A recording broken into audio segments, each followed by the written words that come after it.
1965ஆம் ஆண்டு லால் பகதூர் சாஸ்திரி பிரதமராக இருந்த காலகட்டம். இந்தியாவை பலவீனமாக நினைத்த பாகிஸ்தான் திடீரென இந்தியா மீது போர் தொடுத்தது. காஷ்மீர் முதல் ராஜஸ்தான் வரை எல்லா பகுதிக்குள்ளும் புகுந்து தாக்கினார்கள். உடனடியாக இந்திய ராணுவம் பதிலடி கொடுத்தது. கடும் போருக்கு பிறகு பாகிஸ்தான் தோற்கடிக்கப்பட்டது. அன்று இந்தியா நினைத்திருந்தால் பாகிஸ்தானை நிர்மூலமாக்கி இருக்க முடியும்.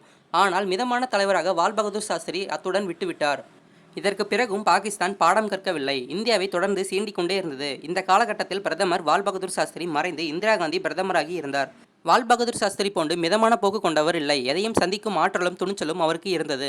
இதன் காரணமாக பாகிஸ்தான் எண்ணி எண்ணி வருந்தக்கூடிய அளவுக்கு சரியான பதிலடியை இந்திரா காந்தி கொடுத்தார். அந்த நேரத்தில் பாகிஸ்தானும் வங்காளதேசமும் ஒரே நாடாக இருந்தது. வங்காளதேச பகுதி கிழக்கு பாகிஸ்தான் என்று அழைக்கப்பட்டது. ஆனால் வங்காளதேசத்தை மாற்றான் தாய்ப்பிள்ளை போல பாகிஸ்தான் பார்த்தது. அப்போது நடந்த பாராளுமன்ற தேர்தலில் வங்காளதேசத்தை சேர்ந்த முஜிபுர் ரகுமான் அதிக இடங்களை பிடித்து ஆட்சியை கைப்பற்றினார். ஆனால் வங்காளதேசத்தை சேர்ந்தவர் பாகிஸ்தான் பிரதமராவதா என கருதிய பாகிஸ்தான் அவரை பதவி ஏற்க விடாமல் செய்தது. இதை எதிர்த்து வங்காளதேச மக்கள் கொதித்து எழுந்தனர். அவர்களை பாகிஸ்தான் இராணுவத்தை கொண்டு கடுமையாக அடக்கியது. இந்த கொடுமையால் 1 கோடிக்கு மேற்பட்ட வங்காளதேசத்தினர் அகதியாக இந்தியாவுக்கு வந்தனர். இந்தியாவுக்கு பொருளாதார ரீதியாகவும் மற்ற பல்வேறு வகையிலும் நெருக்கடியை கொடுத்தது. இந்த நேரத்தில் பாகிஸ்தான் இராணுவத்திற்கு எதிராக வங்காளதேசத்தில் முக்தி பாகினி என்ற அமைப்பினர் ஆயுத போராட்டத்தில் இறங்கினார்கள். இதுதான் நல்ல சந்தர்ப்பம் என்று கருதிய இந்திரா காந்தி பாகிஸ்தானுக்கு பாடம் கற்பிக்கும் பணியை தொடங்கினார். முக்தி பாகினி வீரர்களுக்கு இந்தியா ஆயுத உதவியை செய்தது. 1971ஆம் ஆண்டு இந்திய இராணுவ வீரர்களுக்கும் அவர்களோடு கலந்து பாகிஸ்தான் படைகளுக்கும் எதிராக போரிட்டனர். சரியான சந்தர்ப்பம் வந்ததும் இந்திய படைகளை வங்காளதேசத்தில் உள்ள பாகிஸ்தான் படைகள் மீது தாக்குதல் நடத்த இந்திரா காந்தி உத்தரவிட்டார். 3/12/1971ஆம் ஆண்டு இந்திய படைகள் தாக்குதலை தொடங்கின. அடுத்த நிமிடமே பாகிஸ்தானும் போரை தொடங்கியது. காஷ்மீர், பஞ்சாப், ராஜஸ்தான் பகுதிகளில் தாக்குதலை தொடுத்தன. ஆனால் இதை எதிர்பார்த்து காத்திருந்த இந்திரா காந்தி பாகிஸ்தானை கடுமையாக தாக்கும்படி முப்படைகளுக்கு உத்தரவிட்டார். இந்திய இராணுவ விமானங்கள் பறந்து சென்று பாகிஸ்தானில் உள்ள அனைத்து விமானப்படை தளங்களையும் முற்றிலும் நாசமாக்கியது. பாகிஸ்தானின் ஏராளமான போர் விமானங்கள் தரையில் வைத்தே அழிக்கப்பட்டன. பாகிஸ்தானின் கடற்படை தளம் கராச்சியில் உள்ளது. இந்த தளமும் நிர்மூலமாக்கப்பட்டதுடன் பாகிஸ்தான் போர்க்கப்பல்கள் வெளியே கூட வர முடியாமல் இந்திய கப்பல்களால் அங்கே முடக்கப்பட்டன. ஒரு பக்கம் மேற்கு பகுதியில் இந்திய படைகள் தாக்கிக் கொண்டிருந்த அதே நேரத்தில் வங்காளதேசத்தில் நிலை கொண்டிருந்த பாகிஸ்தான் படைகள் மீது தீவிர தாக்குதல்கள் நடந்தன. மேற்கு பகுதியில் இருந்து பாகிஸ்தான் படைகளால் வங்காளதேசத்துக்கு வந்த சக படைகளும் உதவ முடியவில்லை. 1965 போரில் பாகிஸ்தான் தோல்வியுற்றாலும் இந்தியாவை அந்த நாடு தொடர்ந்து சீண்டியதற்கு முக்கிய காரணம் ஒன்று இருந்தது. அந்த நேரத்தில் அமெரிக்க அதிபராக இருந்த நிக்சன் பாகிஸ்தானுக்கு முழு ஆதரவாக இருந்து வந்தார். மேலும் சீனாவும் பாகிஸ்தானும் பக்கபலமாக இருந்தது. 2 ஜாம்பவான்கள் தன்னுடன் இருந்ததால் தான் பாகிஸ்தான் இந்தியாவை சீண்டியது. பாகிஸ்தான் மீது இந்திரா காந்தி போர் தொடுத்ததும் அமெரிக்க அதிபர் நிக்சன் கொதித்து விட்டார். இந்தியாவுக்கு கடுமையான கண்டனம் தெரிவித்தார். பாகிஸ்தானுக்கு உதவியாக தனது 7வது கடற்படை இந்தியாவுக்கு அனுப்பி வைத்தார். சீனாவும் தன் பங்குக்கு பாகிஸ்தானுக்கு ஆயுதங்களை அள்ளி கொடுத்தது. இதை பற்றி எல்லாம் இந்திரா காந்தி கவலைப்படவில்லை. மிகவும் துணிச்சலாக நின்று போரை சந்தித்தார். எல்லைக்கே சென்று வீரர்களை உற்சாகப்படுத்தினார். இதன் காரணமாக பாகிஸ்தான் தோல்வியை சந்தித்தது. இந்திய ராணுவம் பாகிஸ்தானுக்குள்ளேயே நீண்ட தூரம் நுழைந்து பல பகுதிகளை கைப்பற்றியது. பாகிஸ்தான் ராணுவம் பின்வாங்கி ஓடியது. வங்காளதேசத்தில் இருந்த பாகிஸ்தான் படைகள் இந்திய ராணுவ தாக்குதலுக்கு ஈடு கொடுக்க முடியாமல் ஒன்றும் செய்ய முடியாமல் தவித்தன. 14 நாள் மட்டும் நடந்த போரில் பாகிஸ்தான் தோற்கடிக்கப்பட்டது. வங்காளதேசத்தில் 96,000 பேர் பாகிஸ்தான் வீரர்களை இந்திய ராணுவம் சுற்றி வளைத்தது. வேறு வழி இல்லாமல் அவர்கள் இந்திய ராணுவத்திடம் சரணடைந்தனர். அவமானகரமாக பாகிஸ்தான் தோல்வியை சந்தித்தது. தோல்வி ஒப்பந்தத்தில் பாகிஸ்தான் ராணுவ தளபதி கையெழுத்திட்டார். அமெரிக்கா பாகிஸ்தானுக்கு உதவுவதற்காக அனுப்பி வைத்த 7வது கடற்படை இந்திய பகுதிக்குள் வருவதற்கு முன்பு இங்கே எல்லாம் முடிந்துவிட்டது. சொல்லப்போனால் இந்த விஷயத்தில் அமெரிக்கா இந்தியாவுடன் மூக்கறுக்கப்பட்டது. போர் முடிவில் கிழக்கு பாகிஸ்தான் வங்காளதேசம் என்ற பெயரில் தனி நாடாக உருவானது. ஒரு புதிய நாட்டை உருவாக்கி கொடுத்த பெருமை இந்திரா காந்திக்கு கிடைத்தது. நம்மிடம் வாலாட்டிய பாகிஸ்தான் துண்டுபட்டு இருப்பதையும் இழந்து பரிதாபமாக நின்றது. இந்த போர் முடிவுக்கு பிறகு பாராளுமன்றத்துக்கு வந்த இந்திரா காந்தியை எதிர்க்கட்சி தலைவரான வாஜ்பாய் துர்கையே வருக என மனதார பாராட்டி வாழ்த்தினார். சுதந்திரம் அடைந்து அப்போதுதான் வளர்ந்து கொண்டிருந்த இந்தியாவை அன்று வரை உலகின் பெரிய நாடுகள் ஏளனமாக பார்த்து கொண்டிருந்தன. போரில் பாகிஸ்தானை தோற்கடித்ததுடன் ஒரு தனி நாட்டையே புதிதாக உருவாக்கியதால் இந்தியாவை உலக நாடுகள் அனைத்தும் உற்று நோக்கின. அதன் பிறகுதான் இந்தியாவுக்கு உலக நாடுகளிடம் ஒரு மரியாதை கிடைத்தது. இந்த சம்பவத்துக்கு பிறகு இந்திரா காந்தி பிரதமராக இருந்த காலம் வரை பாகிஸ்தான் அடக்கியே வாசித்தது. அன்று இந்தியாவின் பெருமை வானுயர வளர்ந்ததற்கு இந்திரா காந்தியின் துணிச்சலும் தைரியமே காரணமாக இருந்தது. இந்திரா காந்தியின் துணிச்சல் என்பது அவருக்கு பிறவியிலேயே வந்தது.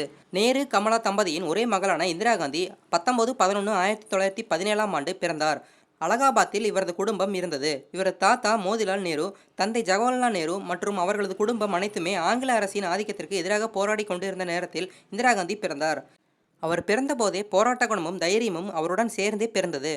அப்போதெல்லாம் ஜவஹர்லால் நேரு ஆங்கிலேயருக்கு எதிராக நடத்திய போராட்டத்தின் காரணமாக அவருக்கு ஆங்கிலேய அரசு அபராதம் விதிப்பது வழக்கம். இந்த அபராதத்திற்காக அலகாபாத்தில் உள்ள வீட்டுக்குள் புகுந்து மேஜை, நாற்காலிகள் எல்லாம் போலீசார் அள்ளி செல்வார்களாம். இப்படி அடிக்கடி சம்பவம் நடக்கும். குழந்தையாக இருந்தபோது இந்திரா காந்திக்கு இதையெல்லாம் பார்த்து குட்டி வயசிலேயே கோபம் வந்தது. அவருக்கு 4 வயதாக இருக்கும்போது ஆங்கிலேயர் போலீசார் மேஜை நாற்காலிகள் எல்லாம் எடுக்க வந்தாராம். அந்த நேரத்தில் அந்த வயதிலேயே போலீசாரிடம் சண்டை போட்டு தனது எதிர்ப்பை தெரிவித்தாராம். அவருக்கு 5 வயதாக இருந்தபோது அந்நிய பொருட்கள் பகிஷ்கரிப்பு போராட்டம் தீவிரமாக இருந்தது. அப்போது இந்திரா காந்திக்கு இங்கிலாந்து நாட்டிலிருந்து வாங்கி கொடுத்த விலையுயர்ந்த பொம்மைகள் தீயில் போட்டு எரிப்பதற்கு தூக்கி கொடுத்தனர். 12 வயதாக இருந்தபோது தேசப்பற்றாளர்களுக்கு உதவும் வகையில் சிறுவர்களை கொண்டு வானரசேனை குரங்குப்படை என்ற ஒரு அமைப்பை ஏற்படுத்தினார். இவர்களின் பணி சுதந்திர போராட்ட வீரர்களுக்கு போராட்டம் தொடர்பான கடிதங்கள் தகவல்கள் ரகசியமாக சென்று பரிமாறுவது. ஒரு தடவை சுதந்திர போராட்ட வீரர்களுக்கு ரகசியங்கள் அடங்கிய கடிதத்தை பள்ளி மாணவியாக இந்திரா காந்தி தனது காரில் எடுத்து சென்றார். அப்போது வெள்ளைக்கார போலீசார் அவரது காரை சோதனையிட வந்தனர். உடனே இந்திரா காந்தி அழுது ஆர்ப்பாட்டம் செய்துவிட்டார். பள்ளிக்கு நேரமாகிவிட்டது, டீச்சர் திட்டுவார்கள் என அவரது அழுததை பார்த்து போலீசார் அவரது காரை சோதனையிடாமல் விட்டுவிட்டனர். என்று அவர்களுக்கு தெரியாது. திட்டமிட்டபடி இந்திரா காந்தி காரில் சென்று அந்த கடிதங்களை சுதந்திர போராட்ட வீரர்களுக்கு கொடுத்தனர். இப்படிதான் எல்லா விஷயங்களையும் துணிச்சலாக கையாண்டார். அலகாபாத்தில் பள்ளி படிப்பை முடித்தவர் ரவீந்திரா தாகூரின் சாந்திகேதன் ஆசிரம பள்ளியில் சேர்க்கப்பட்டார். அதன் பிறகு இங்கிலாந்துக்கு சென்று ஆக்ஸ்போர்ட் பல்கலைக்கழகத்தில் பட்டப்படிப்பை தொடங்கினார். அப்போது நேரு குடும்ப நண்பரின் மகனான பெரோஸ் காந்தி இங்கிலாந்தில் படித்து வந்தார். இந்திராவும் அவரும் சந்தித்து கொண்டனர். பின்னர் அவருக்குள் காதல் ஏற்பட்டது. இருவரும் 1942ஆம் ஆண்டு திருமணம் செய்து கொண்டனர். இந்திரா காந்திக்கு ராஜீவ் காந்தி, சஞ்சய் காந்தி ஆகியோர் பிறந்தனர். இந்தியா சுதந்திரமடைந்து நேரு பிரதமரானார். அவருடன் கூடவே இருந்து உதவி செய்வதற்காக இந்திரா காந்தி அலகாபாத்திலிருந்து டெல்லி சென்றார். தந்தை செல்லும் எல்லா இடங்களிலும் இந்திரா காந்தியும் அழைத்து செல்லப்பட்டார். இந்த அனுபவம் காரணமாக அரசியல் பாடங்களையும் கற்றுக்கொண்டார். 1955ஆம் ஆண்டு இந்திய தேசிய காங்கிரஸ் நிர்வாக குழுவுக்கு 21 உறுப்பினர்கள் தேர்வு செய்யப்பட்டனர். அதில் இந்திரா காந்தியும் ஒருவர். 1959இல் இந்திரா காந்தி அகில இந்திய காங்கிரஸ் தலைவராக தேர்வு செய்யப்பட்டார். 1964இல் பிரதமர் நேரு மரணமடைந்தார். அதைத் தொடர்ந்து லால் பகதூர் சாஸ்திரி பிரதமரானார். 1966 லால் பகதூர் சாஸ்திரி திடீரென மரணமடைந்தார். அப்போது காங்கிரஸில் யாரை பிரதமராக தேர்வு செய்வது என்ற கேள்வி எழுந்தது. காங்கிரசின் மூத்த தலைவர்களில் ஒருவரான மொரார்ஜி தேசிய பிரதமர் பதவியை பிடிக்க காயை நகர்த்தினார். அப்போது அகில இந்திய காங்கிரஸ் தலைவராக காமராஜர் இருந்து வந்தார். மொரார்ஜி தேசாய் எப்போதும் ஒரு பிரச்சனைக்குரிய மனிதராகவே இருந்து வந்தார். அவரை பிரதமராக்கினால் சரிப்பட்டு வராது என்று கருதிய காமராஜர் இந்திரா காந்தியை பிரதமராக்கும் திட்டத்தை முன்வைத்தார். அதற்கான ஆதரவுகளை திரட்டினார். இந்திரா காந்தி, மொரார்ஜி தேசாய் இருவருமே பிரதமர் பதவிக்கு போட்டியிட்டனர். இதில் இந்திரா காந்தி தேர்வு செய்யப்பட்டார். இந்திரா காந்திக்கு ஆதரவாக 355 பேரும், மொரார்ஜிக்கு 169 பேரும் ஓட்டு போட்டனர். பிரதமர் பதவியை பிடித்த இந்திரா காந்தி நாட்டை முன்னேற்ற பல்வேறு அதிரடி திட்டங்களை உருவாக்கினார். அவர் பிரதமராக வந்த நேரத்தில் இந்தியா வறுமையின் பிடியில் சிக்கி கிடந்தது. பெரும்பாலான மக்கள் போதிய உணவு இல்லை. அமெரிக்காவிடமும் ஐநா சபையிடமும் பிச்சை எடுப்பது போல் உணவு கேட்கும் நிலையில் இருந்தோம். அவர்கள் கொடுத்த உணவினால் தான் பலருக்கு பசி தீர்ந்தது. இதனாலேயே என்னவோ அமெரிக்கா போன்ற நாடுகள் நம்மை பரிகாசமாக பார்த்தன. எனவே உணவு உற்பத்தியை மேம்படுத்த வேண்டும் என்பது இந்திரா காந்தியின் முதல் திட்டமாக இருந்தது. இதற்காக பசுமை புரட்சியின் கொண்டு வந்தார். விவசாயத்தில் நவீன தொழில்நுட்பம் பகுத்தப்பட்டது. ரசாயன உரங்கள், பூச்சி மருந்துகள் என பலவும் பயன்படுத்தப்பட்டன. இதன் காரணமாக உணவு உற்பத்தியை பல மடங்கு பெருக்கியது. கோதுமை உற்பத்தி 3 மடங்கு ஆனது. வெளிநாடுகளுக்கு உணவு ஏற்றுமதி செய்யும் அளவுக்கு நாம் மாறினோம். இந்திரா காந்தி இத்துடன் விடவில்லை. மக்கள் ஊட்டச்சத்துடன் வாழ வேண்டும் என்பதற்காக வெண்மை புரட்சி திட்டத்தை கொண்டு வந்தார். அதன் பிறகுதான் பால், முட்டை உற்பத்தி அதிகரித்தது. இதற்கு முன்பு வரை ஆங்கிலேயர்கள் கொண்டு வந்த ஒன்றுக்கும் உதவாத கல்வி முறைகளையே இந்தியாவில் இருந்தன. அதை மாற்றி அமைத்து அறிவியல், தொழில்நுட்பம், விவசாய, விஞ்ஞானம் போன்ற கல்வி முறைகளை அவர் கொண்டு வந்தார். இந்தியா பொருளாதார நிலையில் பின்தங்கியிருந்ததை முன்னேற ரூபாய் நோட்டு மதிப்பில் பல மாற்றங்களை கொண்டு வந்தார். 1971 தேர்தலில் மீண்டும் காங்கிரஸ் வெற்றி பெற்று ஆட்சியை பிடித்து பிரதமரான அவர் 1975ஆம் ஆண்டு அவசர நிலை பிரகடனத்தை செய்தார். இதை பற்றி அவர் பல்வேறு விமர்சனங்கள் எழுந்தன. ஆனாலும் அன்று அவர் அமல்படுத்திய அவசர நிலையால் பல்வேறு விதமான மக்களும் பயனடைந்ததை யாரும் மறுக்க முடியாது. விலைவாசி கட்டுக்குள் வந்தது. அரசு அலுவலகங்களில் லஞ்ச ஊழல் முற்றிலும் நின்றது. அரசு ஊழியர்களும் ஆசிரியர்களும் உரிய நேரத்தில் பணிக்கு வந்தார்கள். எல்லா பொருட்களும் உரிய விலையில், உரிய தரத்தில், உரிய எடையில் மக்களுக்கு கிடைத்தன. பொய், புரட்டு, மோசடி செய்தவர்கள் எல்லாம் ஒடுக்கப்பட்டார்கள். கடத்தல், கள்ள மார்க்கெட்டில் கலப்படம் எல்லாம் முற்றிலும் ஒழிந்தது.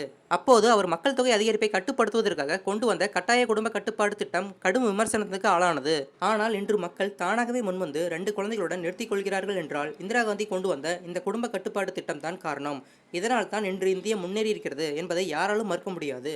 அவசர நிலை கொண்டு வந்ததால் 1977 தேர்தலில் அவருக்கு தோல்வி ஏற்பட்டது. ஆனாலும் 1980 தேர்தலில் அவர் அமோகமாக வெற்றி பெற்றார். இந்திரா காந்தி பிரதமராக இருந்த காலகட்டத்தில் நாட்டுக்கு அச்சுறுத்தலாக இருந்தவர்களை கடுமையாக ஒடுக்கினார். இப்படிதான் சீக்கிய தீவிரவாதிகள் தனி நாடு கேட்டு அட்டகாசம் செய்து கொண்டிருந்தனர். எத்தனையோ அரசியல்வாதி தலைவர்களையும் முக்கிய பிரமுகர்களையும் கொன்று குவித்தனர். பிந்திரன்வாலே தலைமையில் செயல்பட்ட அவர்கள் அமிர்தாதரசு பொற்கோவிலை தங்களது முகாமாக பயன்படுத்தி வந்தனர். இந்திரா காந்தி ராணுவத்தை பொற்கோவிலுக்குள் அனுப்பினார். பிந்திரன்வாலே உள்ளிட்ட தீவிரவாதிகள் கொல்லப்பட்டனர். சீக்கிய தீவிரவாதிகள் கொட்டமும் அத்துடன் அடங்கியது. இந்த விவகாரம் தான் பின்னர் அவரது உயிரியை பறிக்கும் நிலையை உருவாக்கியது.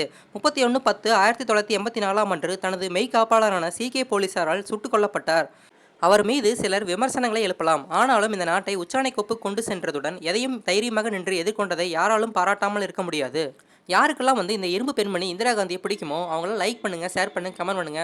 நெக்ஸ்ட் வீடியோ சந்திக்கிறேன். எல்லாத்துக்கும் பாய்.